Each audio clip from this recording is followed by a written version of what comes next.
Hello friend, welcome to YouTube channel. हमने कल estimate tutorial पूरा कर लिया था। आज हम सीएसएस का ट्यूटोरियल स्टार्ट कर रहे हैं अपना। तो सीएसएस की फर्स्ट वीडियो है ये। फर्स्टली यहाँ पे डाल लेते हैं सीएसएस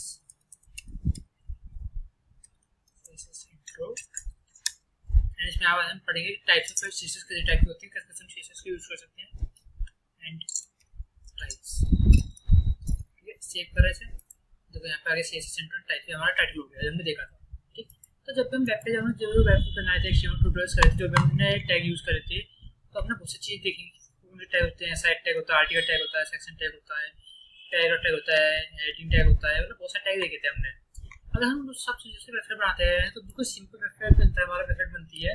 हमको बिना टैग होता है, ना कलर्स होता है, कुछ भी नहीं होता है। उसके लिए हम सीएसएस यूज करनी पड़ती है मेनली। जो भी हमारा फाइल साइट होती है सीएसएस की मदद से हमारी अच्छी लगती है। सीएसएस के बिना वेबसाइट भी कर लेना, उसमें कलर्स होते हैं, इमेज होती है, कुछ नहीं होता। ठीक, जब अट्रैक्टिव सीएसएस की मदद से बनता है। आज हम देखेंगे सीएसएस किस तरह हम सीएसएस लगा सकते हैं। हम मिली तीन तरह से सीएसएस यूज कर सकते हैं, इनलाइन सीएसएस, इंटरनल सीएसएस और एक्सटर्नल सीएसएस। हम तीनों सीएसएस के एग्जांपल देखेंगे कैसे कैसे यूज कर सकते हैं। फर्स्टली अगर हमें इंटरनल सीएसएस हम लास्ट ट्यूटोरियल में देखा था, हमने जब एचटीएमएल से ट्यूटोरियल करा था तो हमने स्टाइल टैग यूज करा था। उसके अंदर हमने इंटरनल सीएसएस लगा देखा था। मैं फिर से आपको लगा के दिखाता हूँ। मान लीजिए हमारे पास एचटीएमएल का पैराग्राफ है कोई, ठीक, यहाँ पे हमारा कोई भी लिखा हुआ टेक्स्ट, ठीक है, इसे हमने सेव करा एंड यहाँ पे देखेंगे तो शॉर्टकट हमारा दिख रहा है। ठीक है, तो इंटरनल सीएसएस कैसे यूज करते हैं। इंटरनल सीएसएस क्या होता है, हमें यहाँ पे H1 है, उसके साथ ही हमें अपना स्टाइल टैग यूज करना, उसके खाली एक पर्टिकुलर के लिए। तो हमने यहाँ पे लगाया स्टाइल टैग एंड यहाँ पे मान लीजिए हमने इसका कर दिया, इसका हमने कर दिया सेकंड थोड़ा ब्लू एंड हमने यहाँ पे इसका दे दिया बैकग्राउंड कलर, बैकग्राउंड कलर दे दिया हमने इसका ब्राउन। ठीक, इसे हमने सेव करा तो देखो जैसे जो बैकग्राउंड कलर जो ब्राउन हो गया, जो टेक्स्ट कलर है वो हो गया ब्लू। तो इस तरह से जो है हम इंटरनल सीएसएस अपने यूज कर सकते हैं किसी भी चीज़ में। अगर कोई भी इंटरनल सीएसएस यूज करनी हो उसके लिए हमें H1 के अंदर जो भी हम हेडिंग दे रहे हैं, H1 पैराग्राफ जो भी वेब पे से काम दिया है, कोड दिया है, उसके अंदर ही हम सीएसएस यूज कर सकते हैं। तो इस तरह से हम इंटरनल सीएसएस यूज करते हैं। मान लीजिए मैं इसे हटा देता हूँ एंड सिंपल से सेव करता हूँ, जगह सिंपल पैक तरह हो जाएगा। अब इसके लिए हम क्या यूज करते हैं, इसके लिए यूज करते हैं हम इनलाइन सीएसएस। इनलाइन सीएसएस क्या होता है, इनलाइन सीएसएस मतलब होता है हम वेब पे न्यू फाइल ना बना के यहीं पे टाइटल के बाद और हेड के अंदर हमने स्टाइल टैग यूज करते हैं। अपना स्टाइल हमने यहाँ पे स्टाइल टैग यूज करा। ठीक, स्टाइल टैग यूज करने के बाद हम स्टाइल टैग के अंदर लिखते हैं। जैसे यहाँ पे लिखा है हमने H1 और H1 क्या देना है, जैसे हमारे पास बहुत सारे H1 होते हैं, हमने बहुत सारे हेडिंग बनाई पैराग्राफ में और पैराग्राफ को हमें क्या करना है, सेव करके सेम बैकग्राउंड देना। मान लीजिए तो ये तो है नहीं, हम अपने इंटरनल सीएसएस यूज करेंगे, H1 पे जाएंगे, इसमें स्टाइल टैग लगाएंगे।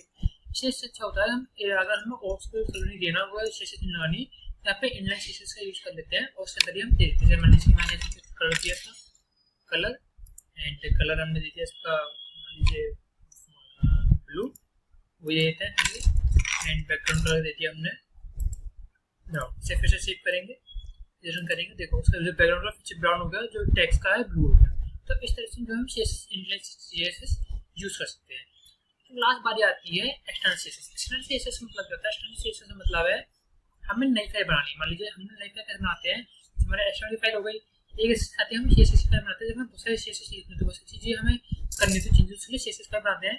उसके लिए हम फाइल को लिंक करना होता है। लिंक कैसे करते हैं, हम टाइटल के बाद हेड के अंदर क्या लिखते हैं, यहाँ लिखते हैं हम लिंक, लिखा हमने लिंक एंड रेफरेंस, रेफरेंस दीजिए और यहाँ देंगे हमें शायर शीट कि हमें शायर शीट जो है ऐड करनी है। यहाँ पे लिखिए शायर शीट ऐड दिया एंड यहाँ पे दीजिए एच रेफरेंस।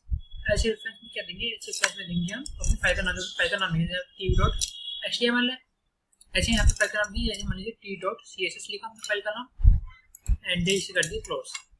तो हमारी जो है हमारे फाइल क्रिएट हो गया। अब इसमें कोई भी चीज़ करेंगे ना तो भी कोई भी हमारा शो नहीं करेगा, तो हम फाइल क्रिएट नहीं करेंगे। जैसे इस पर जाते हैं पूरा आता है फॉरवर्ड लिंक, इस पर जाते हैं एंड जो हमारी जो फाइल होती है क्रिएट हो जाती है। तो हमारी फाइल यहाँ पे जो है क्रिएट हो गई फाइल।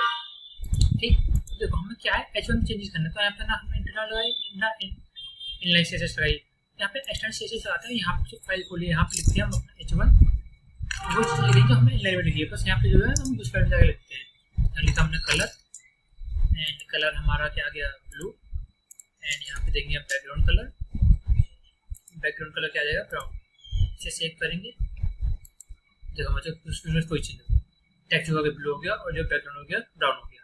तो इस तरह से हम जो है एक्सटर्नल सीएसएस का यूज कर सकते हैं। अलग अलग के हमें लिंक करता है, लिंक रेफरेंस स्टाइल शीट और एच रेफरेंस देते हैं यहाँ पे जो हमें फाइल का नाम बनाना है।